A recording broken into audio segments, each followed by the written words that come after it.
मुख्यमंत्र्यांच्या उत्तरावरती विरोधी पक्षनेत्यांनी जोरदार टीका केली। मुख्यमंत्र्यांचं भाषण म्हणजे खोदा पहाड निकला चुहा असा प्रकार होता अशी टीका वडेट्टीवारांनी केली। तर सरकार दिशाभूल करत असल्याचा आरोप ठाकरे गटाने केलाय। 24 तारखेपर्यंत निर्णय घेण्यात सरकार अपयशी ठरलंय अशी टीका जयंत पाटील यांनी केली आहे।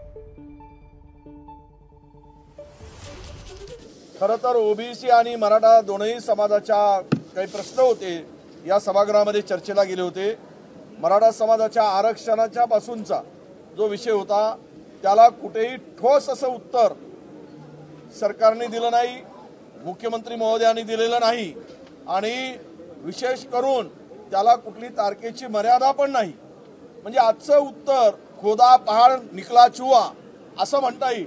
ते जुनीच रीत टेप वाजवून घासून ती टेप वाजवल्या गेली।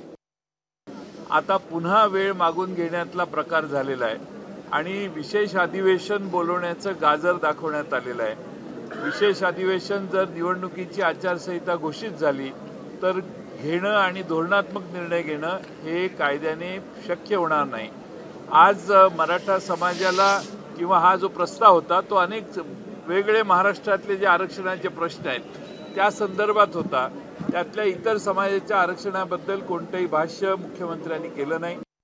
मराठा समाजाला आरक्षण मिळेल, ओबीसी समाजाला धक्का लागणार नाही अशी अपेक्षा असताना हे मार्गच काढत नाहीये आणि जी काही भाषणं झाली ती फक्त कातडी बचावच्या धोरणातून झालेली आहे आणि त्यामुळे कुठेतरी सर्वांची दिशाभूल करायची आणि त्यातनं पळ काढायचं, बाहेर मोठमोठी आश्वासनं द्यायची आणि सर्वांच्या तोंडाला पानं आज मुख्यमंत्र्यांनी पोचलेली आहे।